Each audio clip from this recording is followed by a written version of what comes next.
Right. Wow. Quite the intro there. Probably should have had my headphones on. Welcome, everybody. And by everybody, I mean, I don't really see anybody here in the chat, but we are doing a podcast today of the main show. And so, as you can see, guys, Levi, Dane, I'm alone. I'm all alone doing the podcast by myself for the first time ever, right? I want to be noted right now that I don't think I've ever missed one main show podcast in the entirety of this year. At least I don't think I have, right? I haven't gotten sick. I haven't been on any of the trips. I don't know. So anyways, guys, welcome to the main show, where today I'm going to be flying solo, talking about my weekend, talking about some detailing stuff, and then talking about maybe some other industry-related things as well, right? There's been a lot going on here at the Rag Company, and I feel like having an entire hour to myself, I should be able to cover a lot of those things and lay down some maybe helpful or useful information. So I guess jumping into this, Levi, Dane, how's your weekends? They're in Auto Mechanica? Okay. So housekeeping is Dane and Levi are over in Frankfurt, Germany right now for Auto Mechanica 2022. And they've been sending me some photos. They've been sending me videos, primarily of food.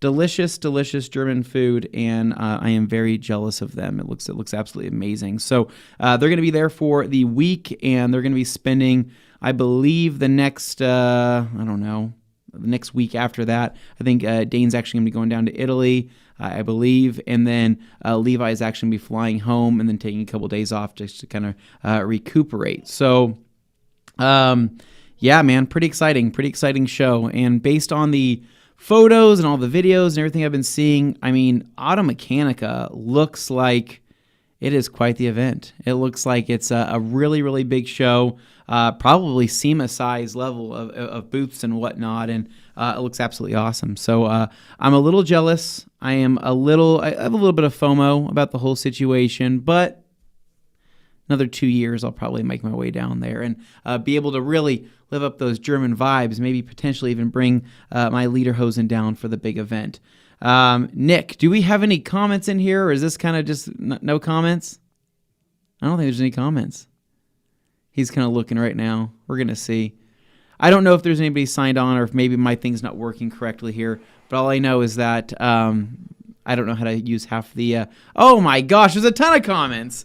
Oh my gosh, thank you guys. I was starting to feel really alone, and I was starting to feel like, dang, do people really only like Dane and Levi? They don't really care. No, I'm just kidding, guys. So here we go. We got I'm gonna actually kind of be chiming in a little bit more on the comments than we do on a main show, just because I want a little bit of that interaction. I've been watching Dane do it on his own personal live streams on Twitch, and so I think I'll get the hang of this. So. We got first from Puerto Rico in the house, and then we got some questions here. Is the 2-ounce size of OptiSeal the new updated formula? I believe so. And then Sheldon says, what's up, guys? So jealous of Dane and Levi tanking up on Schnitzel.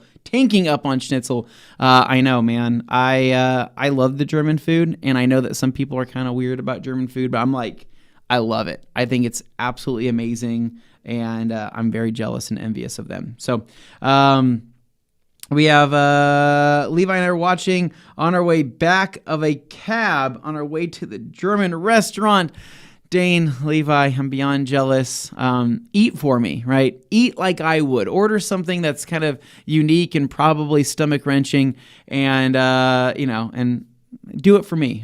Think about me when you're making your next bathroom stop. And then we have Germany was a missed opportunity to show off your lederhosen. I agree, Alex. And then Mario says, what up, Anthony? Should be a better show without the other two scrubs. I hope Dane and Levi see that. That's hilarious. Okay, so you even missed the birth of your child to not miss the main show. That is true, man. Alex knows. My child was born, and I was still chiming in on the comments. And then excited for Absolute. And then we have Dane's streams are money. And then from the Mad Hatter. And then entering the restaurant. We'll watch this later. Anthony, have fun. Okay, so anyways, so they're in Germany. They're having a good time. And if you guys are interested in seeing a lot of the updates and things like that, I'm sure Dane's going to be posting some of this stuff maybe on his main page, and Levi might be posting some stuff on his Instagram as well. And so you can follow them along. Since I'm not there, I'm going to have to kind of compile a lot of that footage that they send from Automechanica, then kind of maybe create it into a reel or something like that for Instagram and or Facebook. So evening, Anthony, cooking a Chinese stir fry whilst trying to watch. Sounds amazing, Graham. Yeah, that should be really good. So let's jump into this. All right. So housekeeping. A couple of big things have been happening here around the rag company. I think it's been pretty obvious that we've been very, very, very busy. So with the release of Diamond Pro Tech, it was amazing. Such an awesome launch. A lot of positivity there. And that's still going extremely well. So a lot of good information there, especially on the Diamond Pro Tech YouTube channel. If you haven't made your way over to there to check out some of the videos they've been putting out, please do, because they're really good and they're really informative. And they tell you exactly what you need to know about each of the Diamond Pro Tech coatings there. And then the pot was stirred up a little bit more with the release of PNS Absolute Rinseless Wash. And I think for the most part, I think 80% of the audience was very welcoming, very warming to the idea. And Jeff CC says he sees me ducking and dodging. But a lot of people were really excited. And I really appreciate that, because I think a lot of people knew just how picky we are, how picky we are just before bringing on a new rinseless wash, and it means a lot. However, there's like 20% of you guys out there that you guys are harsh, you guys are rough. We had a lot of people, a lot of skeptics, a lot of things like that. Of course, it comes with creating new products, but we had a little bit more, pushback than I think that we were even expecting as the rag company, helping launch Absolute. And a lot of people were, asking questions of, I have O&R, why should I switch? Should I make the switch? Some people were still saying that they preferred a 914, and there's the whole debacle there. But I can tell you right now that based on the first, handful of comments, that these people have not tried Absolute Rinseless Wash. And so a lot of people were kind of having these predetermined, or not predetermined, like preconceived opinions about the whole thing. And my best advice, guys, is to give Absolute Rinseless Wash a go and see if it's for you. See if you like it. I think it's the best dang rinseless wash that we've seen in modern day, and I think that you guys are really going to like it once you give it a shot. So, but yeah, it was back to back, right?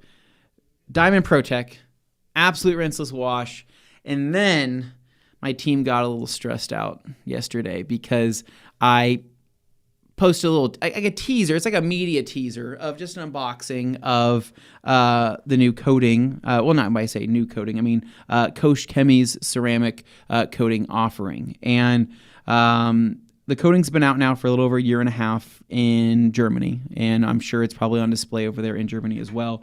But the coating has not been readily available to us here in the U.S. And so made a quick little teaser, doing an unboxing, just kind of showing you kind of what you get in there. And if you're asking if we're going to be selling it, yes, we're going to be selling it. I think it's just a matter of getting inventory over here into the U.S. in order for us to sell it, as it's going to be coming from Kosh Chemi USA. So I can answer questions on that if people have questions on it. But I know my team was like, Anthony, you're crazy. What are you doing? We just launched these other products, and why are you posting up another product? And I said, well, why not? The pot's already stirred, right? I mean, people are already going to be asking questions, so why not, right? And honestly, we're coming up on winter time now. We're just jumping into fall. Before you know it, people are not going to be doing a lot of details, not going to be doing a lot of winter stuff, especially with coatings, especially with other things, because of the temperature. So making use of what we can now while the weather's still good is probably in our best interest. So Yoshi says, how's my back? I'm going to cover that here in just a little bit, because I do have, as usual, a couple good stories for you. And I actually got a really good story that happened within the maybe final hours of my weekend that I'll be jumping into as well. So Sheldon says, got my Absolute coming in this Friday and can't wait to try it. Sheldon, you're going to love it, man. It's going to be amazing. All the feedback I've seen from the people that have used it has all been positive. It's all been great. We have a fantastic Amazon review. 5 stars, and the guy was an O&R user, and he said that it's amazing and that he loved the smell, and that makes me happy because, I picked the smell and all of that. So let's jump into my weekend. So this my back kind of hurts a little bit. You can see I'm kind of hunching right now because I carried the world on my shoulders. Ugh. So I've been explaining to you guys that over the last, a couple months, I've been wanting to do my yard work at my house, and saying that, I've killed off some of my lawn to be able to replace it with rock and all this kind of stuff. And I know this may not be the most exciting topic, but trust me, it'll get a little bit better. So the plan was to kind of re-landscape my yard. And by landscape, I mean make a couple key changes in the front yard just to make it look a little bit nicer. So I kind of coordinated with my parents where it was going to be me, my mom, my dad, and Katie, my wife, to knock out the entire front yard and make some changes within a weekend, right? So within 2 days.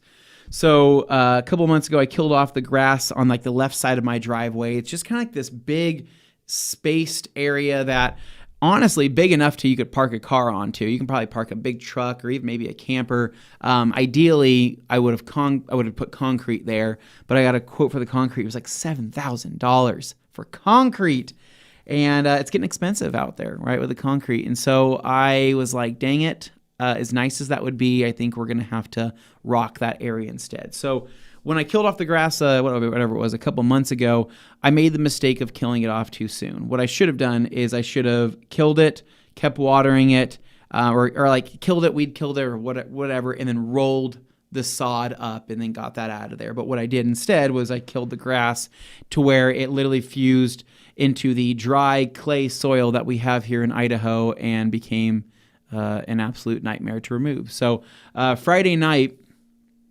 it was Thursday night. Thursday night, I got off of work, and me and my dad actually started prepping that area of the lawn, and we got out a pickaxe, and we got out rakes and things like that just to try to remove the old layer of sod, just to kind of make it a nice, dirt area. And then from there on Friday, I had 7 yards of 2-inch. It's called permabark. It's basically a 2-inch rock. It's like a black and kind of gray and a little bit of tan rock delivered to my house, and they dropped it right on the street in front of my driveway. So awesome, because now I couldn't park in my driveway, which, as you can imagine, would stress me out just a little bit. But the sheer amount of what 7 yards of rock actually is a little overwhelming, right? We did the measurements and we said, I think 7 is going to be the right number. And I think visually in my head, I was like, I've seen a yard of rock. I've seen 2 yards of rock. I don't know what 7 yards of rock looks like. And I assure you guys, 7 yards is a crap ton of rock. It is more rock than you'll ever know what to do with. It's enough rock to party. It's enough rock to rock out. It's enough rock to rock out with your socks out. So, it was a ton. So what I ended up doing was getting everything prepped Friday night as well. So me and my dad, we went through. My dad's 60-something years old, man, and he is still in like insanely good shape. And me and him went out there and scraped up everything. We punctured, I think, 3 or 4 sprinkler lines because, why not, right? It's fun. It's fun to puncture a sprinkler line when you already have enough work cut out for you, and you want just to create a little more work, so you just stab at it. You create this leak, and you go, crap, I got to fix that now, right? So we went through, fixed everything, got everything prepped. What we had to do in the side yard, it was just dead grass. It was remove the grass, lay down new weed barrier, a little bit of topsoil, and then from there, lay on the new rock. Easy, simple, nothing too crazy there. Whereas it was about I think it was on Friday, we got the rock delivered, and my wife comes out and she's like, okay, so this is the idea, this is the plan. Well, what I kind of didn't realize the plan was that we were going to be getting so many new plants, right? So her and my mom went to the store and bought like an insane amount of new plants for the front yard, which is awesome. And it's going to look really good. But like, I wasn't expecting there to be that many. That and the fact that she wanted to reshape the sod in the front yard, like create like a design, to where it's like nice and curvy and all of that. And that is a whole nother project in itself, right? When you go and reshape sod and you have to put a new barrier between the sod and the rock or whatever it all was. And so me and my dad and my mom were like, okay, this is going to be a lot of work for 4 people, but let's see what we can do. So first things first was we removed all the rock from the front of the yard, it was like a mini black and tan kind of style. Moved that to the side of my house where I already had rock, dumped it, did all that.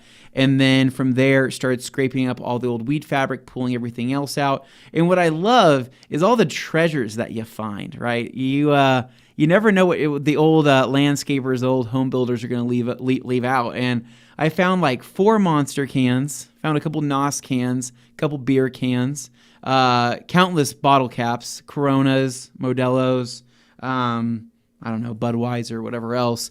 And then I found an entire fork, like a very an abnormally large fork. It was a metal fork, but this thing was like freaking it was like a salad fork. It was freaking huge.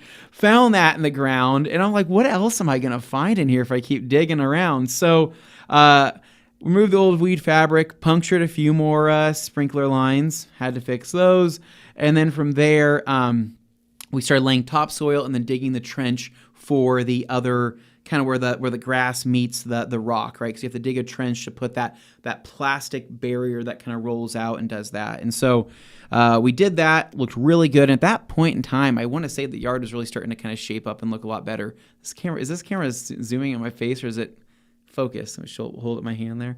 And it started looking really good. I mean, like we were in like 3 or 4 hours, and on Saturday morning. And I kid you not, guys, I mean, we were kicking some serious ass. I mean, we pulled out all the old rock. We pulled out all the old weed barrier. We had already dug the trench, started putting in the new separator there, and fixed the sprinkler lines that we already broke and everything like that. So, like, honestly, I was pretty impressed. Like, everybody was walking by. Like, the neighbors were starting to see all the work starting, and everybody that stopped by was like, oh, got a lot of work cut out for you. And I'm like, I know, Helen. Yeah, keep driving. Another person drives by. Hey, my yard next. And I go, holy crap, man. This is the same thing as washing a car in my driveway. Everybody's going to stop. Everybody's going to look. And everybody's got a comment to make. Which, it's not a bad way to meet the neighbors, right? So the Tony Show, I know, David Blowy, it is all me. I'm probably going to lose my voice at the end of this. And they're going to make me do FAQ videos. And we'll see what happens. I'm going to sound very coarse and smoky. So from there, making good time. I want to say it was like middle of the day. We actually ended up taking a break, and I went down to Costa Vida where I saw Mr. Jesse Rayo and grabbed some delicious quesadillas and some tacos and burritos, brought them back to the house. And on my way there, I stopped at one of the grocery stores there, and I picked up a case of Corona Light. And I don't know if there's any Corona drinkers there, but I did not know I like Corona Light as much as I do, because apparently it's amazing. And throw a couple limes in that bad boy, and you got yourself a party, right? Put a little bit of tahini on the outer rim of the bottle, and I just started going to town. So we had a great lunch. Everything worked out great there, and me and my dad that morning, between my mom and Katie planting plants, me and my dad started moving some of that rock. Now, that rock, if I remember right, it is 16 to 18 shovels from the street into the rock into a wheelbarrow. So 16 to 18 shovels into a wheelbarrow, and then a wheelbarrow dragging that all the way out, and then dumping the wheelbarrow and then spreading it. On the side yard alone, there was 30 wheelbarrows that we dumped. And at 18 shovels per 30 wheelbarrow dumps, I don't know, man. Do the math. It was insane. At that point, my back was already broken, but we kind of kept going. And yeah, dude, I'll never recommend doing that. I'll never, ever recommend getting 7 yards of rock and shoveling it by hand into a wheelbarrow and doing that. Rent one of those skidsters or something like that. Do literally anything other than shoveling it into a wheelbarrow and dropping it off, especially when it's 2-inch rock. Not that I think that 2-inch makes a difference. It's just you can't shovel a ton onto the shovel. You got to scoop it up. Half the crap falls off of it, and you go, "What's the point? I'm literally missing half the rock every time I shovel it," and I was getting a little annoyed, right? But we made it work. Should have rented a dingo, right? Like a skidster, yeah, exactly. And what's funny is my neighbor across the street, Drew. He's big into landscaping. He walked over. He's like, "It's not too late to rent a skidster." And I said, "Drew, by the time it takes me to go down to the Home Depot and rent that, I could have already had all this done." And he goes, "All right, whatever. Just saying, I've done it before, man. You probably should rent one." Drew, you were right. I should have absolutely rented a skid steer, and that would have been substantially faster, right? Still work, but much faster than literally scooping and digging out all this rock. So from there, we ended up making some good progress on the rest of the yard. I mean, we got everything dialed in. Plants started going in. I will say, though, that weed barrier is the devil. I mean, F that stuff, right? It's literally the worst crap in the world. And we bought more of the premium weed barrier. It just sucks to lay down, right? It sucks when your soil is hard as crap and you're pretty much trying to put the pins into clay, but it's just annoying. It's annoying in all of its entirety. Rolling it out, getting it to where the wind doesn't start blowing it up, right? Pinning it down, making the cuts in it to where it all looks nice. Stupid. It's dumb. And I realize that there's a giant flaw in our current weed barrier selection. And mark my words, I will create a better weed fabric someday. I will. I do work for a textile company. I'll say, "Jeff, I have a special request. I want TRC weed barrier, and I want it to be the best damn weed barrier there is in the market. I don't want anything to make it through this stuff." And maybe hey, I want like a 600 GSM weed barrier or something like that. Non-absorbent, maybe a pure polypropylene material, or maybe like a pure polyester. I don't know, something. I was just very annoyed. I just hate weed fabric. I think it sucks. But laid that down, and then from there we had to start digging to start putting all the plants in. And I want to say we did 1, 2, 3, 4, 5, 6, 7, 8. I don't know. We did like 15 or 16 plants. Actually, may have been up to about 20 plants, and it was a ton, man. And digging holes, even with some new topsoil on top, digging holes down past that clay barrier just sucks. It's not fun. And my house used to be a field. I mean, that all used to just be a big, farmer's field. So the rocks that are in the dirt are insane. I mean, I'm talking rocks this big that are in your dirt. I mean, they're just everywhere. I could have pulled out all of that rock in our findings and probably created another type of landscape design out of the amount of rock that we pulled out. It was insane. I couldn't believe it. JP says, "My Absolute bottle arrived last night, but I put it next to my O&R on the shelf. And I put it next to my O&R on the shelf this morning, and the Absolute bottle was tipped over, slashed, liquid everywhere, and a knife in the O&R bottle's hand." You should, and the owner was also smoking a cigarette, right? Too, right? Stabbed it, said, "Hey, this guy didn't make it." Randy Ricochet says, "I can relate. I rented a lift and took down a large tree in the front yard, and half my neighbors tried to hire me to do theirs. Maybe wonder if I need to open a tree removal co." I know, right? And then Jeff C says, "You need a heavy road fabric to hold up that rock. Expensive, though." I know, I agree. So we ended up double layering over a lot of the fabric that I got, and kind of, making sure to, cross over in certain sections and stuff where I felt like it was going to be really heavy. But for the most part, I mean, the plants turned out amazing. Everything was laid in the right direction. We had to coordinate because we're not landscapers, guys. Me and my family, my family likes doing yard work, but me and Katie are not that.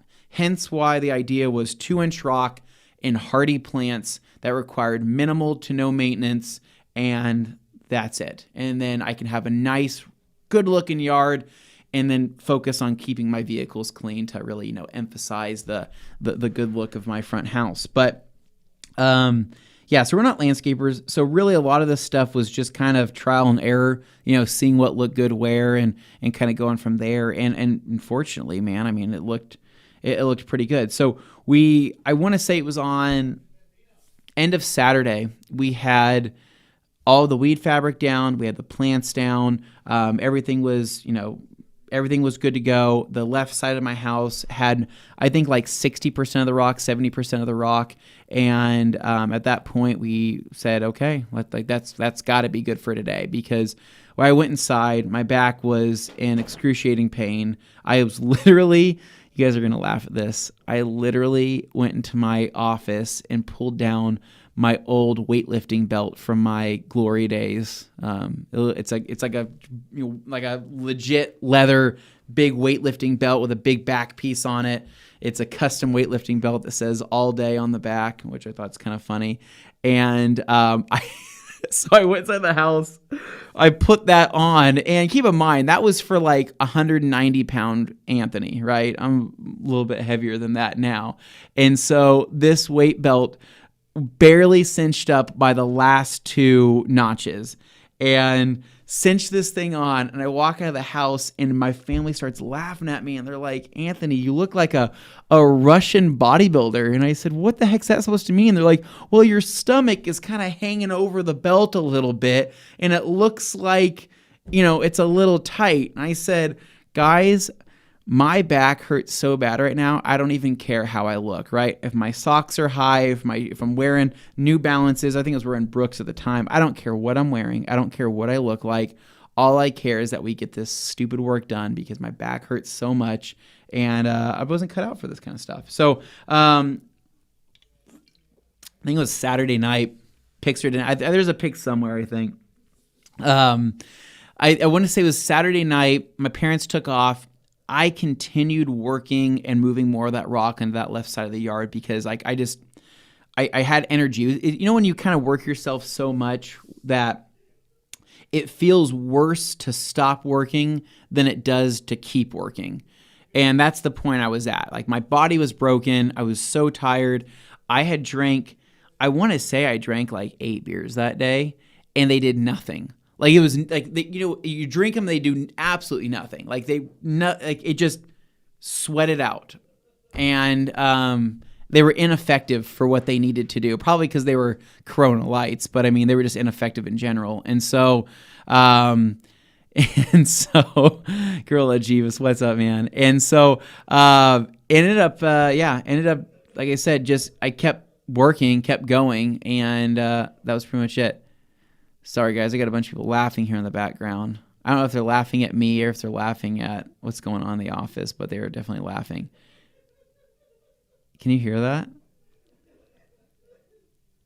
Nick, can we get a air horn out there? Do we have like a 1940s steam whistle that we can to tell them get back to work? So anyway, so continuing on. Gosh, I finished up there for that day. I called it a day, went and took a bath, put out a bunch of Epsom salt to relax my body and my mind.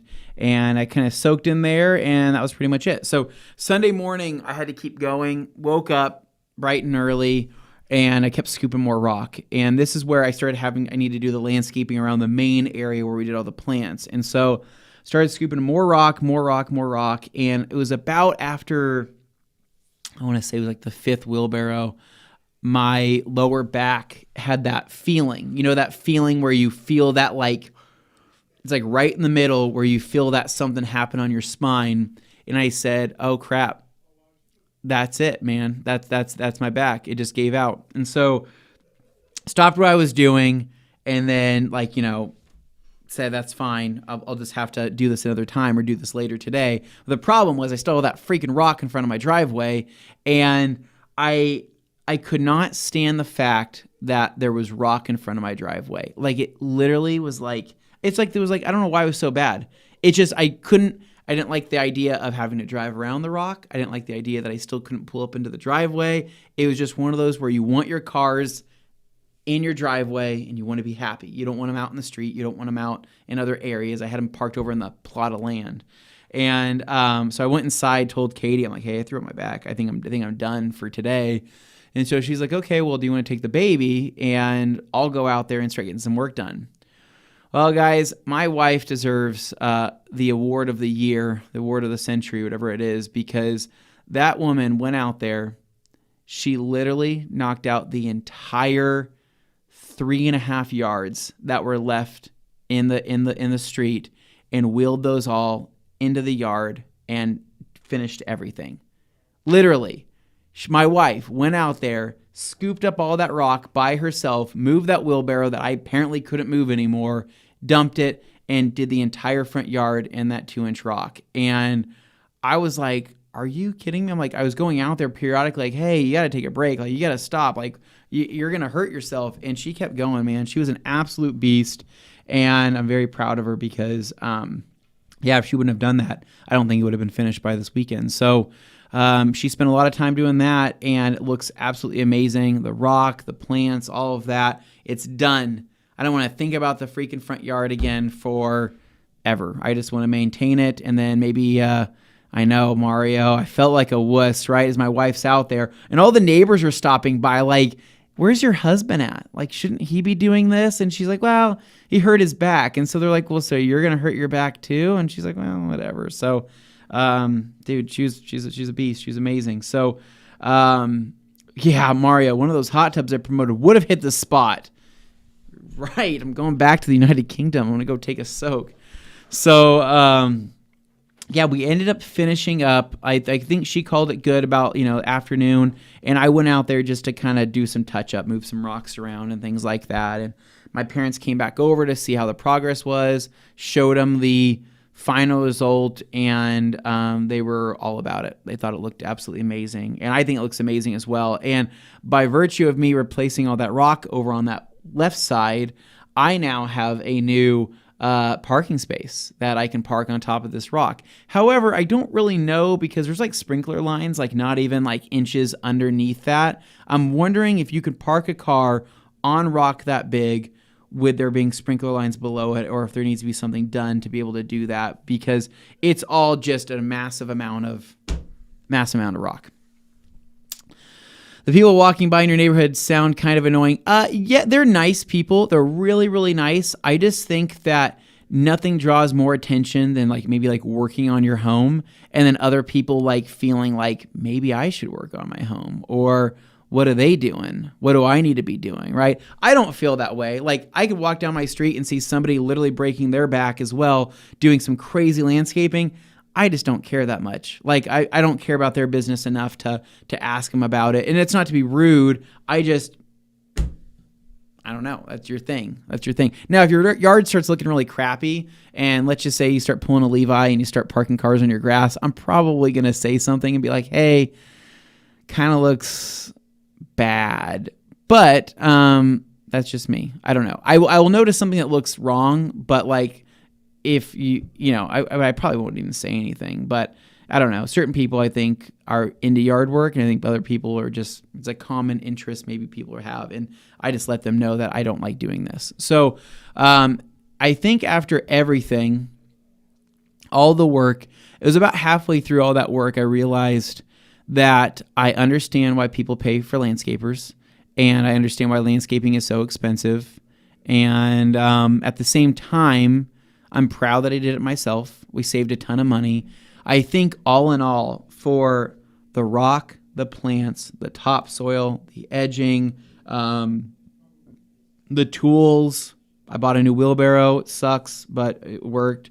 I think for everything, we were into that project probably a little under $1,400 for everything. And it was a complete, transformation. Whereas when we got the quote from the landscaping company, they said that just what we wanted to do there was, I think, $4,500 to $5,000. So, the way I see it, we have saved $3,000 that I can go and spend on more Honda parts, right? Is that how that works? Is my wife watching this? Does she know how that works like that? Maybe. So, Now, the interesting story. Now, this is where if you don't give a crap about landscaping and you like car stuff, or you like better stories, then let me take a drink of this and I'll continue on to what I think is the better story. Oh, speaking of which, I just want to give a shout out to our friends over at PepsiCo.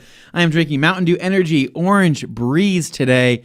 Now, what I like about Orange Breeze is that it's not just refreshing, but it's also, very naturally flavored. It's very naturally flavored, and I feel like it's something that, many of you would really enjoy. However, we do have the new Mountain Dew Energy Code Red on its way to the Rag Company HQ here this week that I'm really excited to dip into as well. So just a quick shout out from our friends at Pepsi since Levi isn't here. Grant Hotry says, I don't want to be all by myself. And then Joey Blinsky says, check out Chirp Wheels, saves my back all the time. I'll have to check. I have no idea what that is, but I'll have to check it out. So this is where the story got pretty interesting. So I was finishing up the last bit of yard work and just, it was maybe like 7:30, 8 o'clock at night. And everybody's wheeling out their trash cans around the neighborhood because trash was coming yesterday on Monday. And I saw one of my neighbors, right? So to give you an idea here, across from my street, there's a row of these really nice houses. I mean, like huge houses, 3,000, 4,000 square feet, basements, all sorts of crazy stuff, 6-car, 7-car garages. Like my side of the street is like peasants compared to these guys across the street. I mean, like the houses across the street are really nice. And they're on probably over an acre of land, and it's insane. However, I've gotten to know pretty much everybody on that strip. But my neighbor's across the street. His name's Drew. He's awesome. He actually ended up bringing me over some ribs halfway through the day on Saturday, which awesome, like home smoked ribs, and for me and my family, and that was amazing. And but so Drew's awesome. I've gotten to know him. I've not gotten to know the neighbors down the street. I told you guys I went to a pool party about a month ago and met them. However, there's been these neighbors that are kind of catty corner to me that everybody told me that I needed to meet. And everybody told me, they're like, dude, you need to go talk to those guys. And I said, why does everybody keep telling me that? Well, these neighbors that are catty corner to me apparently are car people. And they have, they're into cars. They've been in the car scene or realm, whatever it might be. And I've lived there for 2 years. And in those 2 years I've lived there, I've seen a lot of crazy cars come and go out of that particular house. I've seen Shelby GT500s. I've seen Ford Lightnings. I've seen GT350s.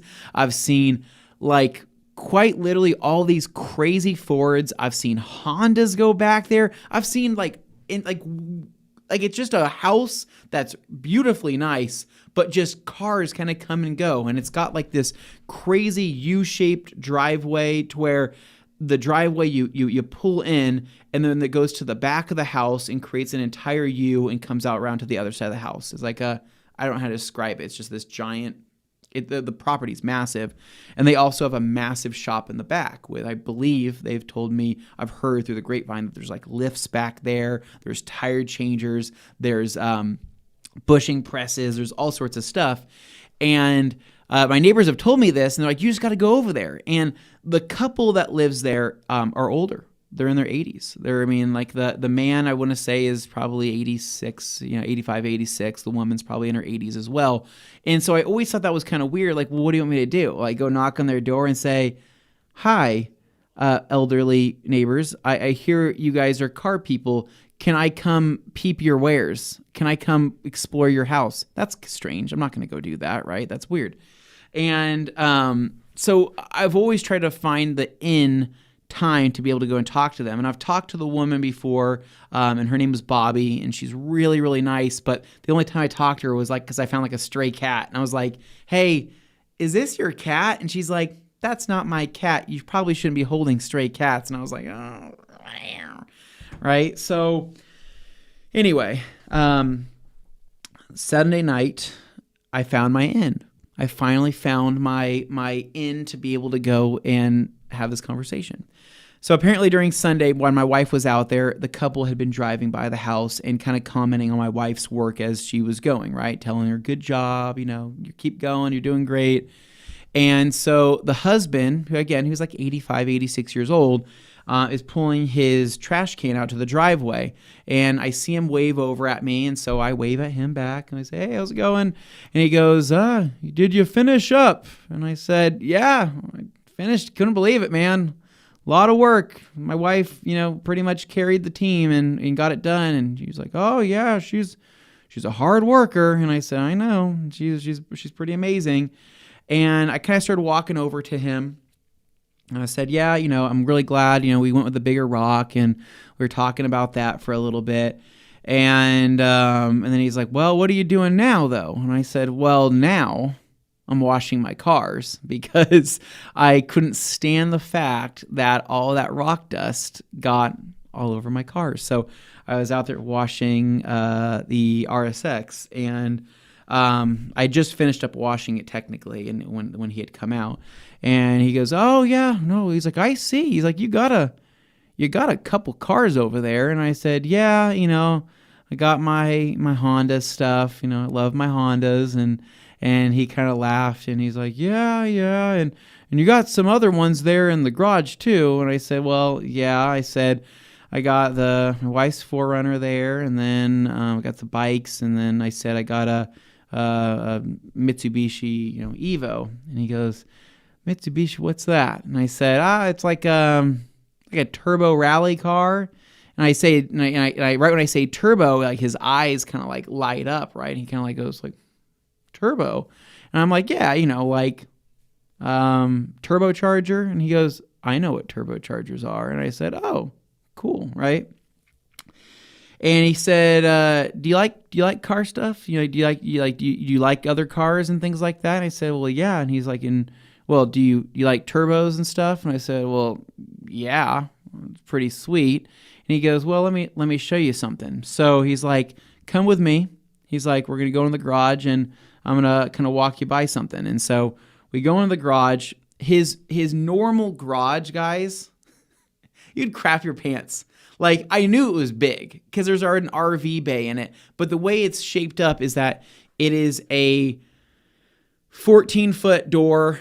Let's just say 14-foot door on the left, like a 25-foot door in the middle, and then another 14-foot door. So it's like a small garage door, but still like a full-size garage door, then a giant RV door, and then another full-size garage door. So we walk into his garage, and I go, oh my God, this is like literally a 7-8 car garage, just in the front of the house. Just, this is your house, right? 7 to 8 cars. And he had the RV, he had this giant, I don't even know how big this is, the biggest RV I've ever seen, in the middle. And then to the left of that, he had 2 cars. To the right of that, he had another 2 cars flanking. So easily, the length of that RV was 4 cars, and the width of the garage was absolutely insane. So we start walking in, and he kind of stops me, and he goes, well, before we continue, he's like, I'm going to stop off in the bathroom for a second, and then after I do that, I'm going to learn your name. And I'm like, okay, sounds good. I'll just kind of chill here for a second, right? So I stood there next to this classic car of, I don't know, whatever. I literally don't even know what it is. I can show you a picture here. This is, sorry, Nick, I probably should have sent these to you, but this is all I got, man. Can you guys see this right here on my screen? Can you see that on that camera? So I don't know what the heck that is. All I know is that, what is that? I don't know what year it is. I'm not good at these classic cars. But anyways, classic car sitting there. He comes out and he goes, so turbos, he goes, so, and he's old. Keep in mind, this conversation is like really slow paced. He's like, so tell me, what do you know? What turbo brands do you know? I'm like, brands? God, I know like Garrett. I know like Borg and Warner. I know like Precision Turbo. And he kind of goes, okay. He goes, well, I used to develop and design turbochargers, and I owned a company that did turbochargers. And I said, oh, that's kind of cool, right? I'm like, what's the company? He goes, oh, I found it. It's called Turbonetics. Have you ever heard of Turbonetics? And I'm like, what? Like my mouth drops, my eyes I'm like literally trying to keep a straight face. I'm like, are you saying that correctly? You're talking about the Turbonetics, right? And he goes, yeah, Turbonetics. And then the company that you mentioned, Precision, we own that company too. And I go, wait. I said, so you founded Turbonetics? He says, yeah, I founded it and we still own some of it. But he says that they're the founder/owner of Turbonetic Turbos and also, Precision Turbo. And he's like, well, not to brag a little bit, but you can look it up. He says, my name is Bob Keller. He is basically a huge part of the modern day turbocharger design for most modern cars today. Basically, in my side research, apparently in the 70s or so, there was kind of an influx of the turbochargers being added to vehicles for efficiency purposes and also performance purposes. But the problem is that most turbochargers were not used in an automotive design. They were used in bigger industrial applications, and so he did things for aerospace, which he specialized in for turbos, but then started incorporating that stuff for vehicles. And when doing that, he founded the company called Turbonetics, which is, I think it's called like TurboNext or something like that at first.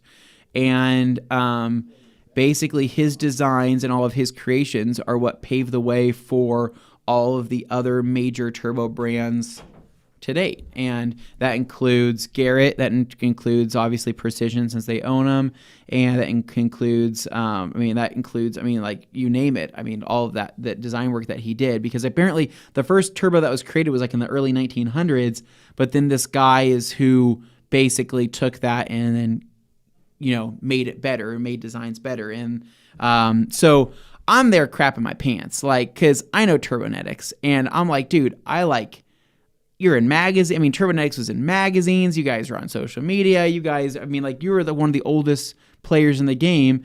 And he laughed and he was like, well, he's like, a big part of our business was the Hondas and all of the tuner cars and all of that. And I was just like dying laughing because I'm like, all this freaking time, the damn, literally like Mr. Turbo, whatever you want to call him, was literally, living across the street from me. So end up going inside of his house, and he gets his wife up off the couch, and she's like, oh, we have a guest. And she's like, yeah, you're Anthony, and we met your wife. And they say, tell us all about you, right? They said, tell us, your story. So I kind of start telling about my work and my job.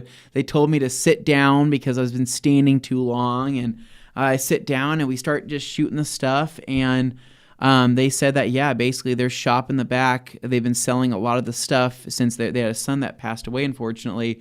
But they had been selling a lot of his old equipment and supplies. But he had TIG welders, MIG welders. He had rotisserie, bushing presses, lifts, tire mounter, tire balancer, literally apparently that shop back there was an entire working shop, and it's been there this entire time. I didn't know it was there because I never met the dang people until now, and all of that. And so they said they've been selling a lot of the stuff to a couple local companies here, hence why all these other cars have been showing up to their house, because they said that one of their biggest clients was Restoration Rods here in Boise, who was buying a bunch of their equipment.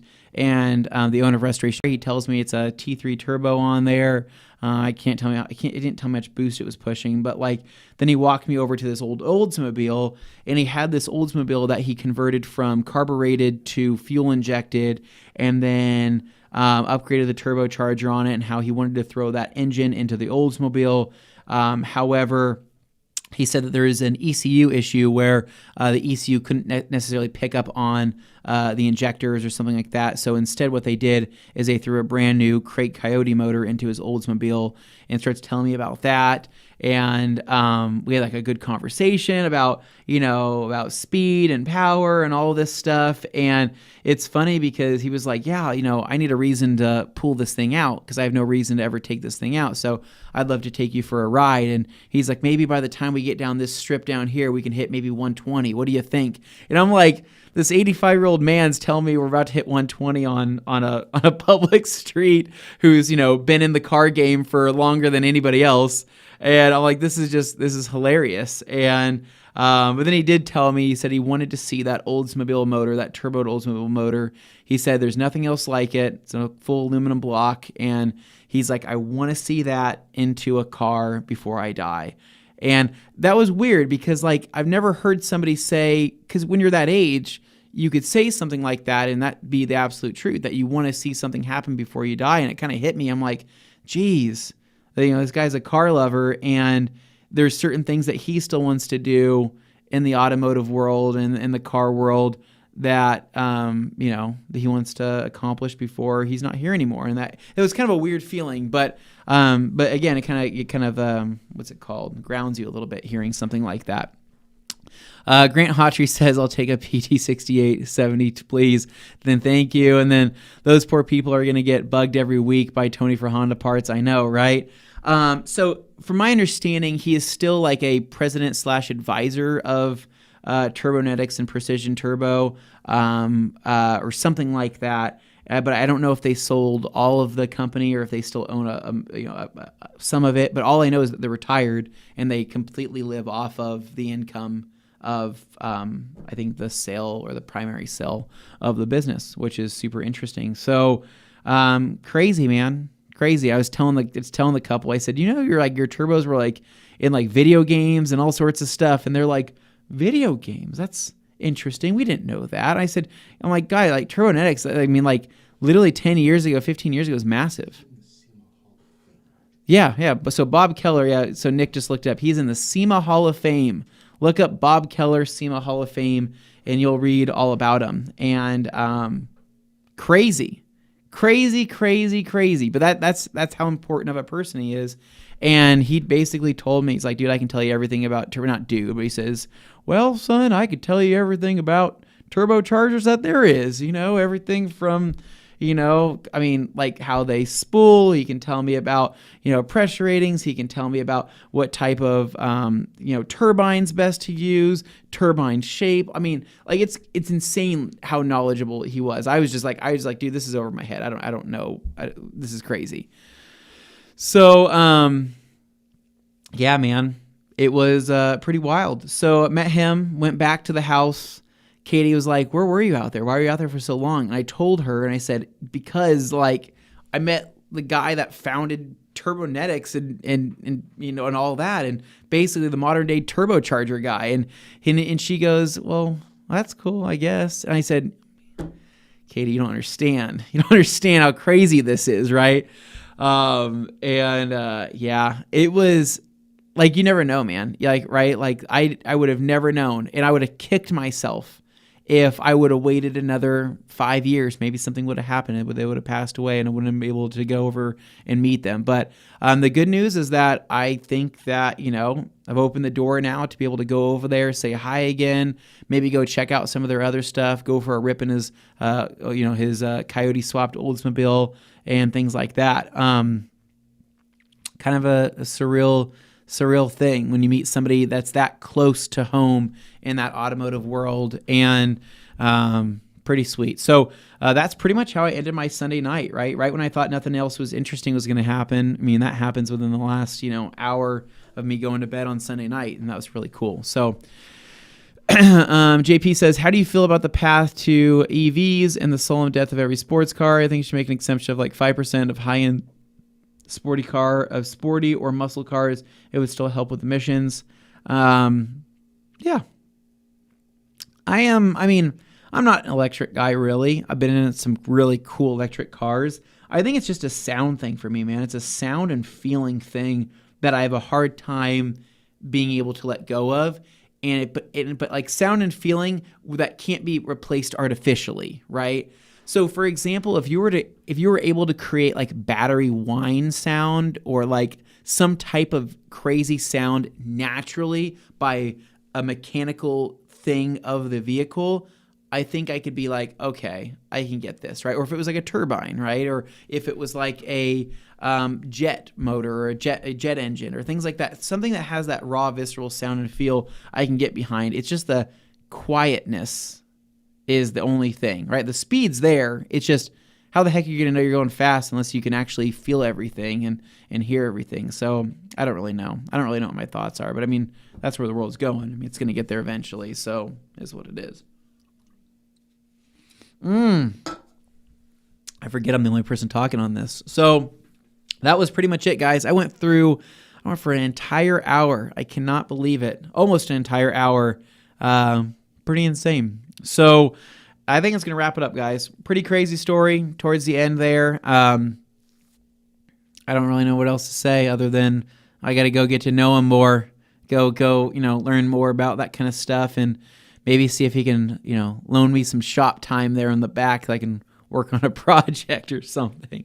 I don't know. I still have to see the shop. I haven't seen back there yet. All I know is he's got everything back there. I just need to go check it out. So I guess this Thursday, it's going to be me, hopefully Josh Brodel, and hopefully next day Nate for Q&A Thursday, laying down some of that detailing knowledge and having fun and making jokes and all that. Joey Belinsky says you can still buy a brand new GTI with a manual, but too bad it looks like the MK8 on the exterior. Yeah, I know. I'm excited about the Supra finally being a manual. I think that's actually really cool. I don't know if it still drives like a BMW, but I think it's a step in the right direction. I think a lot of these car manufacturers are probably going to be kicking out these last few big hitter enthusiast cars before maybe the shift starts to happen. Because it is already happening with Dodge and whatnot. So we'll see what happens from all the other companies. But yeah, man, hold on to those turbo cars that you have now, right? They'll go away eventually. So that's it, guys. That's all I got for today. So stay tuned for this Thursday's Q&A. Next week, am I by myself again? I don't know. We'll see. We'll see if somebody else wants to join me. Thank you, Scott. I appreciate it. My voice is gone, talking for an entire hour. Hopefully you guys didn't get too sick of me. So as always, thanks for watching, and stay tuned for more Q&As, more main shows, and everything else right here on The Rag Company. Have a great rest of the week, guys. See ya.